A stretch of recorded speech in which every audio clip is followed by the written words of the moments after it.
সাল্লামকে হামজা রাদিয়াল্লাহু আনহু হত্যা করেছেন এই রাগে ক্রোধে। পরবর্তীতে মক্কা বিজয়ের পর যখন হিন্দা দুজনকে হুজুর সাল্লাল্লাহু আলাইহি ওয়াসাল্লাম বলছিলেন মুসলমান হওয়ার পরেও যে তোমরা মুসলমান হয়েছো ঠিক আছে, কিন্তু তোমরা আমার সামনে এসো না কখনো, কারণ তোমাকে দেখলে আমার চাচার হত্যার কথাটা মনে পড়ে যায়, আমি খুব কষ্ট পাই। হিন্দা মুসলমান হয়েছে কিন্তু তাকে তার সামনে আসতে নিষেধ করছে। তো ওইখানে একজন সাহাবীর নাম ছিল হানজালা রাদিয়াল্লাহু তাআলা আনহু। তো লাশ গনে 2টা লাশ পাচ্ছেন, তখন হুজুর সাল্লাল্লাহু আলাইহি ওয়াসাল্লাম খুব পেরেশান হয়ে বলল তাড়াতাড়ি খুঁজো। এই সময় একজন মহিলা এসে বলল যে হুজুর, কালকে সন্ধ্যায় আপনি একটা বিবাহ করাইছেন। যে হ্যাঁ, দেখেন আমার হাতে সেই মেহেদির দাগ আছে, আপনি বিয়েটা করাইছেন। এবং হানজালা রাদিয়াল্লাহু তাআলা আনহু সে রাত্রি 12টার দিকে এই যুদ্ধের ডাক পাইয়া আমার ঘর থেকে চলে আসছে বাসার মধ্যে, তাকে তো পাওয়া যাচ্ছে না। তো হুজুর সাল্লাল্লাহু আলাইহি ওয়াসাল্লাম তখন জিবরাইল আলাইহিস সালাম মারফত জানলেন যে লোক সদ্য বিবাহিত তার স্ত্রীকে রেখে ইসলামের জন্য জীবন দিতে যেতে পারে, সে বলে গেছিল স্ত্রীকে যে সে যাওয়ার সময় বলে গেছিল যে আমি যদি ফিরে আসি তাহলে তো দেখা হবে, আর যদি শহীদ হই তাহলে হাসরের মাঠে দেখা হবে, জান্নাতে যেয়ে দেখা হবে। তো দেখা গেল তার লাশ যখন পাওয়া গেল, লাশ অনেকক্ষণ পর পাওয়া গেল, দেখা গেল পুরাপুরি কফিন পরানো, আতর লোবান লাগানো, এবং হুজুর সাল্লাল্লাহু আলাইহি ওয়াসাল্লাম যখন তার চুলটা ধরলো দেখা গেল চুল থেকে টক টক করে পানি পড়তেছে। তো জিবরাইল আলাইহিস সালাম এসে বললো যে জিবরাইল আলাইহিস সালাম মানে কাঁদো কাঁদো হয়ে বললো যে আল্লাহ হানজালার এই ত্যাগ এত পছন্দ করছে যে হানজালার ছিল ফরজ গোসল, এবং শহীদ হলে তাদেরকে কিন্তু গোসল করানো হয় না, যে আল্লাহ পাক তাকে আমার বাহিনী সহ পাঠিয়ে দিয়ে এই লাশকে 3য় আসমানে নেওয়াইছে, নিয়ে জমজমের পানি দিয়ে তাকে হাউজে কাউসারের পানি দিয়ে তাকে গোসল করানো হয়েছে, এবং আমারকে আল্লাহ নির্দেশ দিয়েছে কাফন পরিয়ে জানাজা পরিয়ে এখানে আমরা আবার পৌঁছে দিয়ে গেলাম হানজালা। হানজালা রাদিয়াল্লাহু তাআলা আনহু তাকে কিন্তু 3য় আসমানে নিয়ে আল্লাহ পাক এই যে জানাজার যে গোসল এটা দিয়েছে। ইসলাম এমনই একটা ধর্ম যে ধর্মটা মেনে চললে এইরকম সম্মানের জায়গায় যাওয়া যায়। হুজুর আমাদের হুজুর বলতেছিলেন যে অন্যান্য ধর্মে যে উৎসবগুলা করে তারা একভাবে পালন করে, আমরা মুসলমানরা আরেকভাবে পালন করি।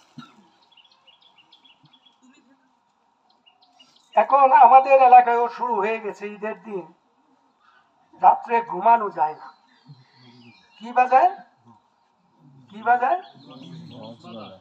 আমাকে এদের মধ্যে কার কার নিয়ত আছে যে আমরা এই কদিনের মধ্যে একটু বক্স বাজাও, নিয়ত আছে না আমাদের? দাদা দাদাও তো তোলা হয়েছে, নাই নাই আমাকে পাড়ায় নাই তো। আল্লাহ এই রসম থেকে আল্লাহ আমাদেরকে হেফাজত করুন, ঠিক আছে। এখন যে জিনিসটা হুজুর যে হাদিসটা বলছেন, 1 নম্বরে কি বলছে, রোজা যে পাইলো গুনাহ মাফ হলো না সে ধ্বংস। 2 নম্বরে বলছে রাসূল সাল্লাল্লাহু আলাইহি সাল্লামের উপর যে দরুদ পড়লো না সেও ধ্বংস।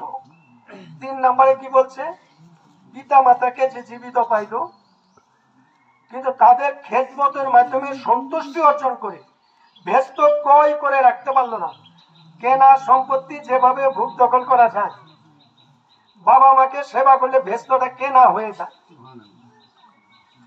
আরেকটা হাদিসে আসছে যে কেউ যদি সন্তুষ্ট চিত্তে বাবা মার দিকে একবার তাকায় তাহলে একটা কবুলিয়ত হজের সমান সওয়াব হয়।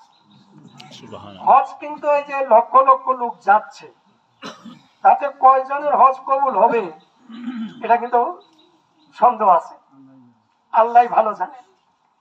কিন্তু এই যে গ্যারান্টি দেওয়া বাবা মার দিকে রহমতের দৃষ্টিতে তাকানো যে আমার বাবাটা কেমন ছিল, আজকে কতটুকু চেহারা ভেঙে গেছে, বাবা কি কোনো কষ্টে আছে কিনা, বাবা আমাদের জন্য এত কিছু করছে, মা এত কিছু করছে, এনে যারা আমরা বসে আছি এর গ্যারান্টি দিয়ে বলতে পারি প্রত্যেকের মনে এই কথাটা আছে যে আমি আমার পোলাপানের জন্য যত কষ্ট করি আমাকে বাবা মা আমাকে জন্য করে না। প্রত্যেকের মনে এই কথাটা উদয় হয় কিনা, নিজের সন্তানকে আদর করার সময় মনে হয় কিনা?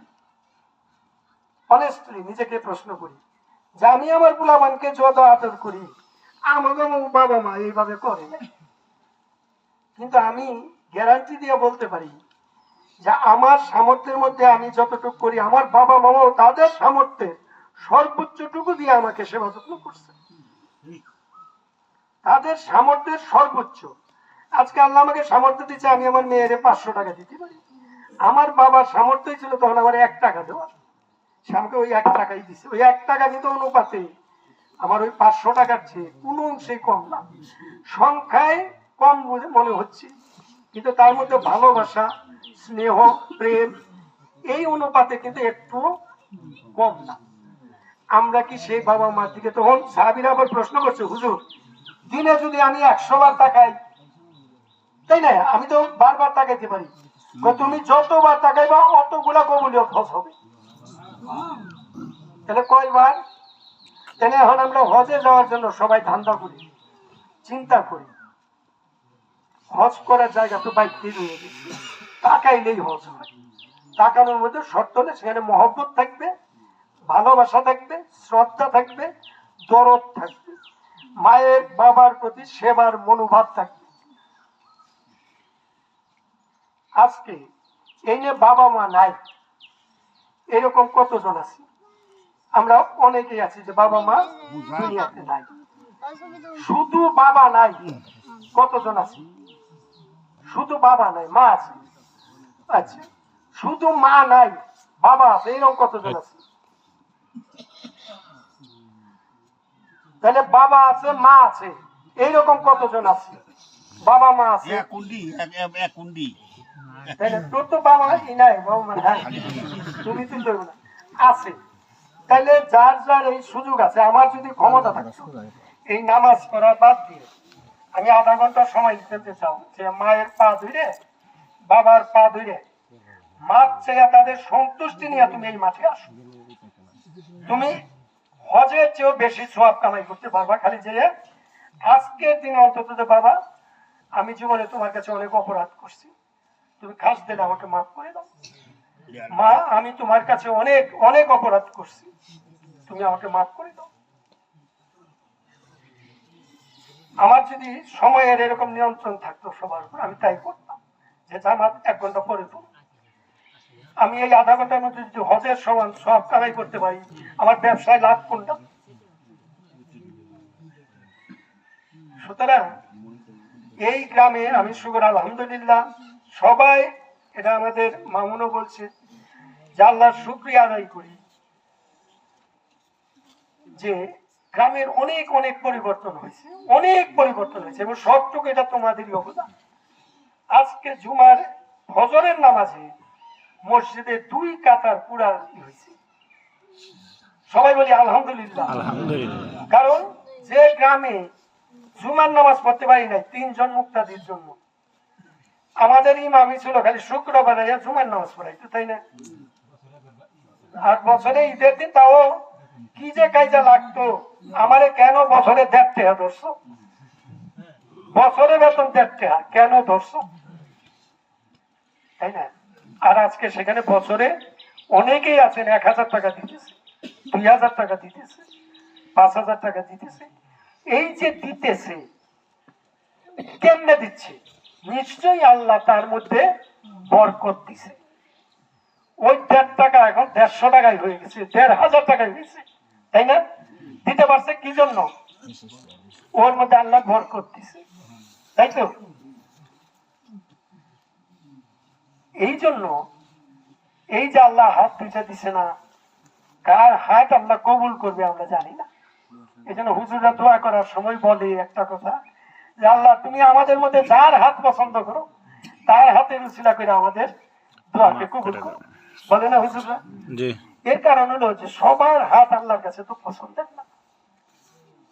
তাহলে আমাদের চেষ্টা করতে হবে এই হাতটাকে আল্লাহর পছন্দের একটা হাতে পরিণত করা। সেটা করার জন্য একটাই মাত্র বুদ্ধি, সেটা হলো আমি সবসময় নিয়ত করবো আল্লাহ এই হাত দিয়ে যেন আমি কারো ক্ষতি না করি, আমি যেন তোমার সৃষ্টির সব কাজে কল্যাণকর কাজে যেন এই হাতটাকে কাজে লাগাই। আমি একদম উদাহরণ দিই, নাম ধরে জয়নালের ফুফুয়া ছিল, নাম কে মমতা বুঝি। এই মমতা বুঝির নেতৃত্বে প্রত্যেক বৎসর মসজিদে আমাকে কয়েকজন মহিলা ছিল, আপনার বোন আমাকে বোনেরা, এরা টিরা টিরা লেই পাঠাইবা মসজিদের গুছাইতো, তাই না? তুমি খেয়াল করে দেখো তো, এর আগে তো করতো চাচি এই যে রাসেলের দাদি, উনি সবাই তারা সব মেয়েরে কোরআন শরীফ পড়া শিখাইছে, তাই না? উনি যে শিখাইছে, উনি যে সম্মান নিয়ে গেছে, আমার মা শেখায় নাই। আমার মা কি ওই পরিমাণ সম্মান নিয়ে যেতে পারছে? মমতা বুঝি যে সম্মানটা পেয়েছে অন্য অন্য মানুষের তুলনায়, মহিলার তুলনায়, আরেকজন মহিলা কি তা পারছে? কেন পারে নাই? সম্মান রাখছে আল্লাহ কোরআনের মধ্যে। যার মধ্যে কোরআন আছে আল্লাহ তার মধ্যে সম্মান রাখছে, যার মধ্যে কোরআন আছে তার মধ্যে নামাজ আছে, যার মধ্যে কোরআন আছে তার মধ্যে রোজা আছে। এখন আমরা অনেকেই নামাজ পড়ছি, কিন্তু হতে পারে যে আমাদের সূরা এগুলা এখনো পুরাপুরি সঠিকভাবে হয় না, তাতে যে নামাজ ভুল হয় তা কিন্তু না। তুমি যেটা জানো ওইটা পড়ে করতেছ, দেখছে না, এটা ঠিক আছে, কিন্তু তুমি যদি প্রতিনিয়ত চেষ্টা করো যে আমার আরেকটু ভালো করবো, সেটা কি খারাপ হবে না ভালো হবে? হুজুর বসে আছে মসজিদে, আমার মনে হয় না এখান থেকে কেউ আছে যে যে হুজুরে বলতেছে হুজুর নামাজের মধ্যে এটা হয়, আমাকে একটু এটা শিখিয়ে দেয়। এই লোকটা হয়তো আমাকে আলালবার দোকানে লুৎফরের দোকানে যে বসে আছে, কিন্তু হুজুরের কাছে যে কিন্তু বসতেছে না। হুজুর কিন্তু আরেকটা সুন্দর কথা বলছি, যে রোজাদার পাশে আছে তার পাশে বসে হাতটা তুলি, আল্লাহ ওই রোজাদারের হাতের উসিলায় আমার হাতটাকে কবুল করে নিতে পারে। তাহলে আমি যার সাথে সময় কাটাবো, তুমি যদি আতরের দোকানদারের কাছে যে বসে থাকো, 2 ঘন্টা বসে থেকে আইসো দেখো তোমার কাজে আতরের গন্ধ আসতেছে, আসবে না? হ্যাঁ, কিন্তু তুমি যে মুচির দোকানে চামারের দোকানে যে বসে থাকো 2 ঘন্টা পর কি এর গন্ধ? কিসের গন্ধ? তুমি যে চাল আটা ভাঙ্গাইছে, আটা ভাঙ্গাইতেছে, এই কলের তারে বসে থেকে আসো, তোমার কাজে কিসের গন্ধ? সরষের তেল ভাঙ্গাইতেছে, ঘানির পাশে বসেছি, কোন গন্ধ আইব? তুমি বলো হুজুরের পাশে বসলে কোন গন্ধ আসবে, আর লুৎফরের দোকানে যে বসে থাকলে কোন গন্ধ আসবে? তুমি গন্ধ ঠিক করো। আমি লুৎফরের দোকানে বসে থেকে খারাপ বলি না, কিন্তু তার চেয়েও ভালো জায়গা তো আছে, আমরা তো যাচ্ছি না, চা খাবো, খাইয়া চলে আসো। কিন্তু ওইখানে বসে মানে লতি মিলিটারি বলতেছিলাম, লতি মিলি বলতেছিল যে আমাদের গ্রামে চুরও নাই, ডাকাতও নাই, ভিক্ষুকও নাই। তাইলে আমি বললাম তাহলে গ্রামের লোক পিছিয়ে কেন?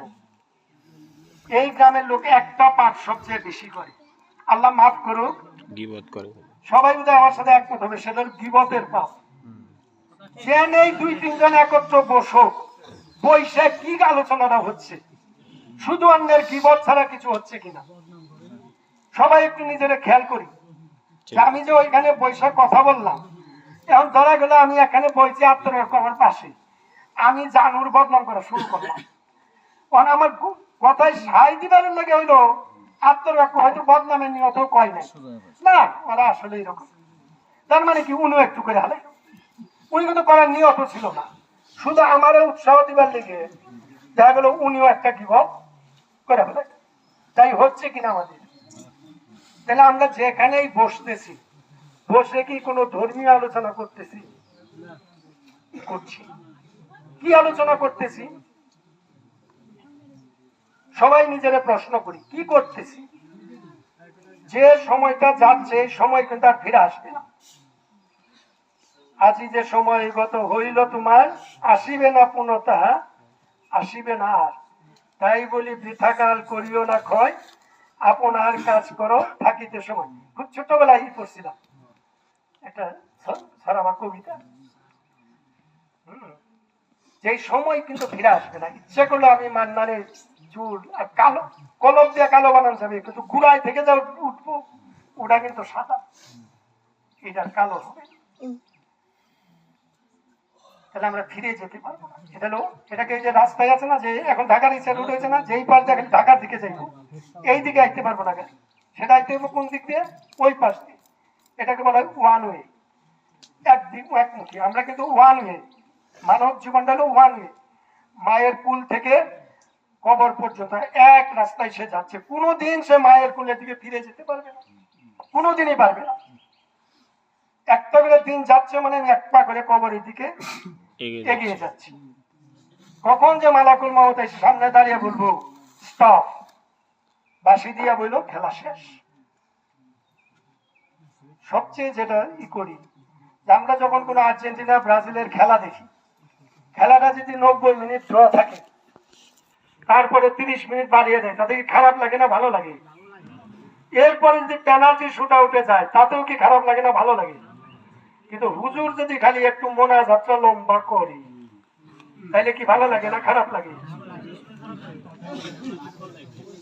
কোনটা?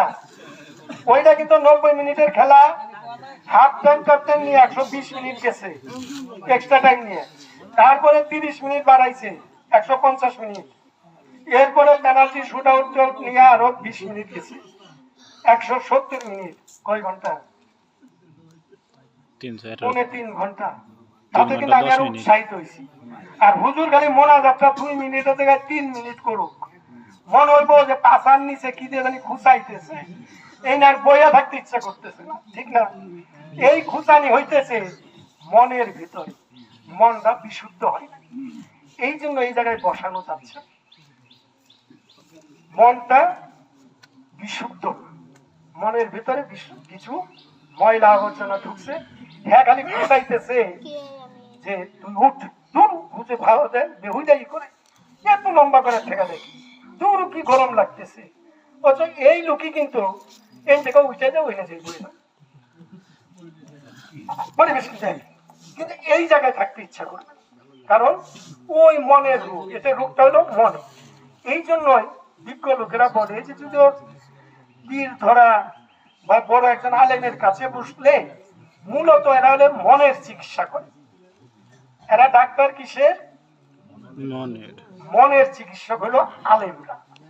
তাদের কাছে বসলে এই মনের রোগগুলা সেরে যায়।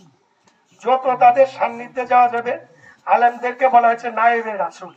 নায়েব শব্দের অর্থ হলো প্রতিনিধি, রাসূলের প্রতিনিধি হলো আলেমরা, তাই না হুজুর?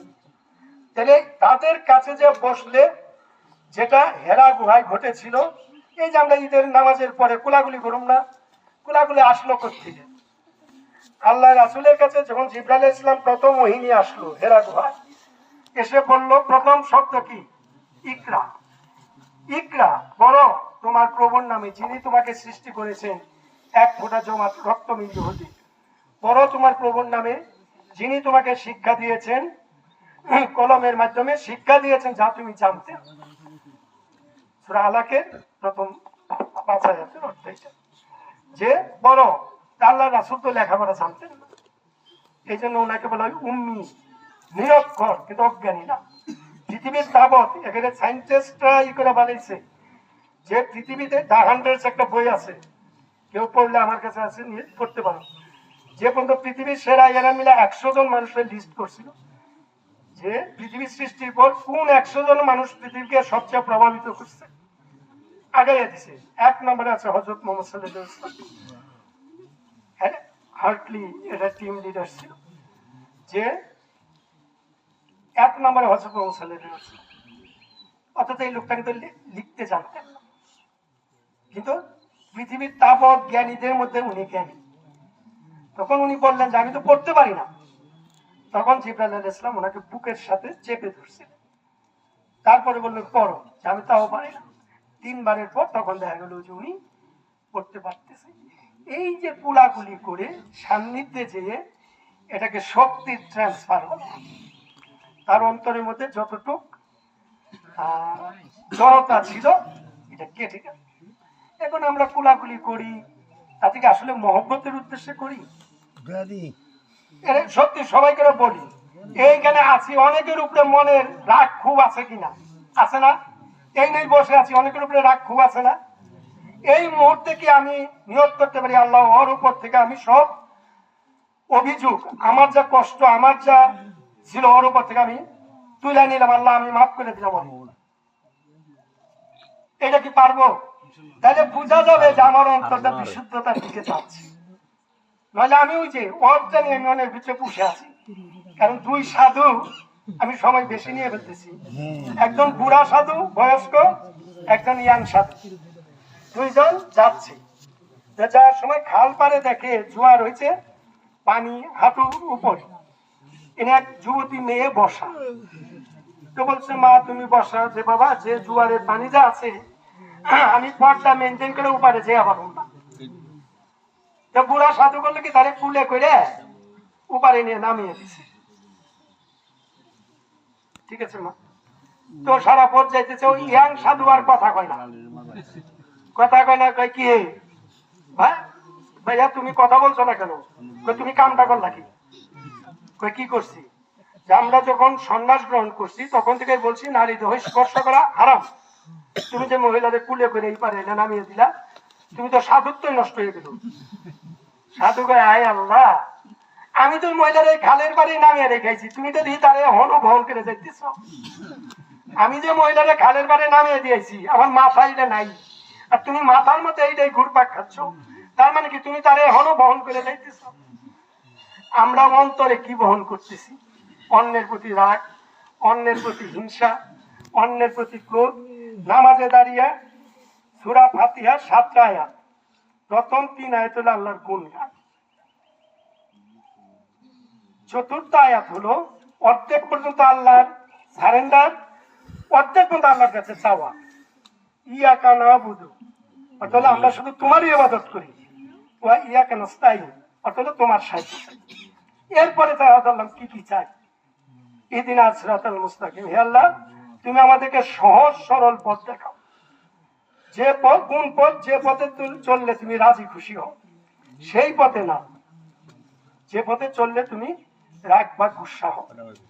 এইটা বলার সাথে তো আমিন বলতে হয়, কারণ এই বলার সাথে তো ফেরেশতারাও আমিন বলে। যার সাথে আমিনটা মিলে যায় ফেরেশতার, আল্লাহ তার দোয়া কবুল করে। যাই হোক, সেটা আলাদা জিনিস।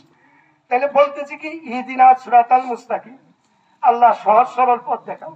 আর নামাজে দাঁড়িয়ে বুদ্ধি করতেছি কেমনে ওরে জব্দ করব, এই চিন্তা করতে করতে 3 রাকাত পড়ছি না 4 রাকাত পড়ছি, গেছে গাও লাগা মনে নাই, হয় কি না? বাস্তব। তাহলে যদি ইহদিনাস সিরাতাল মুস্তাকিমে আমি থাকতাম, তাহলে কি আমার এটা হইতো? তাহলে কি কারোর সাথে ঝগড়া হইতো? সহজ সরল পথ, ইসলাম হলো সহজ সরল পথ। এই জন্যই বলি ওই পীর ছেলে পীর হইব এরকম কোন ইসলামেই নাই, রাজার ছেলে রাজা হইব এটা ইসলামে নাই, নাই। ঠিক আছে? হতে হবে কি দিয়া? তার যোগ্যতা হলো কতটুকু এলেম তার আছে। পীর হইতে গেলে প্রথম শর্ত হলো কোরআনের পুরা তাফসীর তার জানতে হবে, পুরা তাফসীর, শরীয়তের কোন রকম কোন ব্যত্যয় করা যাবে না। মারেফত, হকিকত, তরিকত সম্পর্কে তার পূর্ণ জ্ঞান থাকতে হবে। এগুলো হলো পীর হবার একটা যোগ্যতা। যাই হোক, যদি তাই হইতো তাহলে আবু জাহেলও যেহেতু একই বাপের সন্তান, আমির হামজা রাদিয়াল্লাহু তাআলা আনহু বা আব্বাস রাদিয়াল্লাহু তাআলা আনহুর মতো মর্যাদার অধিকারী হইতো। হয় নাই। কেন হয় নাই? তাদের কর্ম দ্বারা, আচরণ দ্বারা। তাহলে আমাদের মূল বিবেচ্য কি? কর্ম বা আচরণ, স্বভাব। নিজেরা ঠিক করি আমি আমার জীবনটাকে কোন দিকে কাটাবো। এটা পয়সা রয়েছে, তুমি বিড়ি খাচ্ছ, অসুবিধা নেই। এই বিড়ি খাইলেও কি লগে সুবহানাল্লাহ করা যাইব কিনা? যাইব? এটা করতে অসুবিধা, পয়সা লাগবো। তাহলে দরকার কি? শুধু মনের মধ্যে এই জিনিসটা গাঁথা যে আমি যেখানেই থাকি আমি সুবহানাল্লাহ করবো। প্রত্যেকে আমরা চর্চা করি আজ থেকে 15 দিন, যে আমি যখনই হবে আমি আল্লাহু আল্লাহু জিকির করবো। এই যে আত্মরা করে পীর ধরা মানুষ, ওনাদের সাথে আমার অনেক ক্ষেত্রে হয়তো বলবে না। আমাদের যে হার্টের দুইটা শব্দ হচ্ছে, শব্দ একটু কান পাতো, যে কোনো হার্টে কান পাতো, কি শব্দ হচ্ছে? মেডিকেল টার্মে বলা হয় লাভ এন্ড ডাফ। যারা বায়োলজি পড়ছো তারা দুটো শব্দ হচ্ছে। আর পীরে যারা পীর লাইনে বলে, কেউ বলে আল্লাহ হো, কেউ বলে ইয়া হো, জিকির হচ্ছে।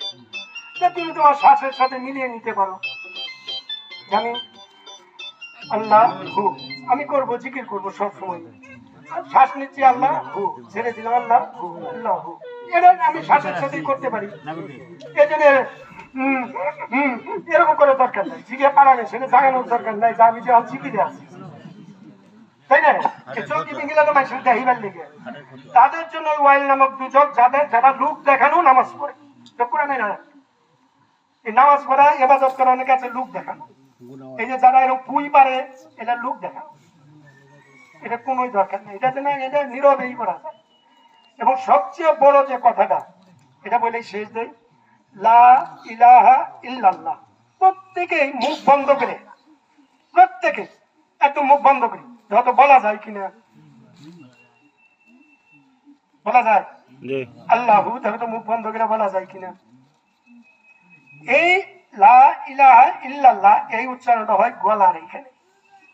মানুষের মৃত্যুর শেষ মুহূর্ত পর্যন্ত দমটা কোথায় এসে থাকে? গলার। আল্লাহ এমন সহজ করে দিচ্ছে, একদম শেষ মুহূর্ত যেন সে এমন শক্তি নাই ঠুট নাড়াইব, কিন্তু সে যেন লা ইলাহা ইল্লাল্লাহ বলতে পারে। খেয়াল করে দেখো তো নিজের মধ্যে, কোন মৃত ব্যক্তির পাশে বসে দেখো, যখন মৃত্যু আগে আছে, তার সব সে নড়তেছে এই যেটুকু, তাই না? কি একমাত্র দ্বিমত? তাহলে এই যে কেন নড়াইছে আল্লাহ, যে শেষ মুহূর্তে জানি আমার বান্দা লা ইলাহা ইল্লাল্লাহ কইয়া মরতে পারে, এটা দিছে সুযোগ। ওই যে কামালের লগে মাছ মারতে গেছিলাম, বুরহান আসিলি, হ্যাঁ, পুকুরে থেকে উল্টাই সাবাইতে দেখ, আল্লাহ দিলে হনো দিয়ে মারো, মনে আছে? ওই যে বট গাছের উত্তর পাশে কামাল উল্টায়, ঠান্ডায় থাকা হবে না, আল্লাহ দিলে হনো দিয়ে রয়ে গিয়ে পারে এটা সব দিল, যে আল্লাহ এরকম দিলে হনো দিয়ে আরে এটা দেখে হল কমে এনে দম দান। এবং এটা উচ্চারণের জন্য ঠুট নাড়া লাগে না, জিহ্বা নাড়া লাগে না। তুমি দেখো জিহ্বা নাড়া বন্ধ করে দেখো, লা ইলাহা ইল্লাল্লাহ বলা যায়। এই যে কথাগুলো বললাম, তোমরা প্রত্যেকে এই কথা যদি একটাও জীবন অনুসরণ করো, একটা, যে ঠিক আছে আমি এই যে কুরবানি ঈদের আগ পর্যন্ত এই জিনিসটা চর্চা করো, এত যদি মারা যায় আল্লাহর কাছে অন্তত কম, আল্লাহ আমি তো শুরু করছিলাম, তুমি তো আমাদের সময় দিলা না, সময় দিলে আমি করতাম, এর উছিলাগুলো আল্লাহ মাফ করে দিতে পারে, ঠিক আছে? কিন্তু শুরু করতে হবে, সময় নির্ধারিত, সময় নির্ধারিত, এটা অফুরন্ত না। আজকে তোমার পকেটের টাকায় খরচ হিসাব করে খরচ করো, কিন্তু জীবনের সময় হিসাব করে খরচ করো না, যেটা সীমাবদ্ধ। আল্লাহ তোমার জন্য যে সম্পদ নির্ধারণ করছে সেটা আসবে, সেটা যদি হিমালয় পর্বতের তলেও থাকে তোমার কাছে সেটা আসবে। আর যেটা তোমার জন্য নির্ধারণ করে নাই, এটা দুই ঝুটের মাঝখানে থাকলে এটা তোমার ভিতরে যাবে না। ওই যে গল্প আছে যে হাসি দিছে বলে খাবার কইছে, আমি এটা বলে আমি খেয়ে পারুম না, যে মুখে দিয়ে চাপা নিতে চাইছে হাসি, এর মুখের ভাত সব ছিটতে বেরিয়েছে, মানে আল্লাহ ওইটা রাখে। সুতরাং প্রত্যেকের সময় সীমাবদ্ধ, এটা খরচ করে একটু হিসাব করি। এই আড্ডা দিয়া গল্প করে আমি বাগানবাড়ির 2-4-5 জন লোকের নাম বলতে পারবো যাদের চরিত্র খারাপ ছিল না, কিন্তু নিঃস্ব হয়ে মরে গেছে, কিচ্ছু ছিল না, শুধু আড্ডা। আমার সরকারকু প্রাইমারি স্কুলে মাস্টারি করছে, সরকারকুর মহিলা সংক্রান্ত কোন দোষাদ ছিল জীবনে? সরকারকু তাস খেলছে, জুয়া খেলছে? নাই, কিচ্ছু নাই, কারণ আড্ডা, আড্ডায় শুধু আড্ডাবাজি করে, আর কোন ত্রুটি ছিল না। যারা দেখছো চিনছো, আবুল স্যার আমি সবাই করে কোনো তাস খেলতে দেখছো না, মেয়ে সংক্রান্ত কোনো বদনাম তার নাই, তাহলে ভদ্র লোকের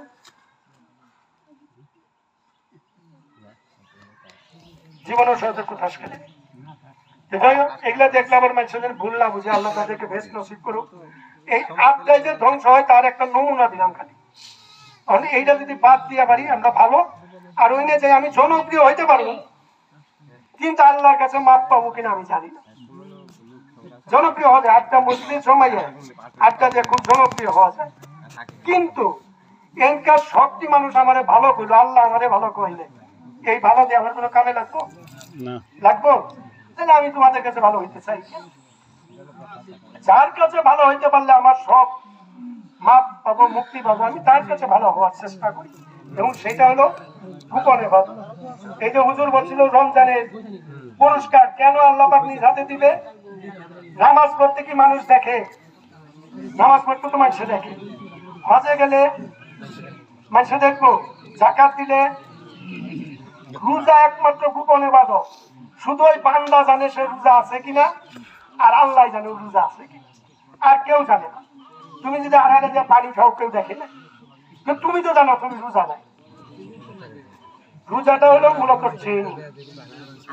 একটু শেষ করি। ট্রেনিং হলো 1 মাস আমি মিছা কথা কমু না, 1 মাস আমি হারাম কাজ করুম না, 1 মাস আমি কোনো গুনার কাজ করুম না।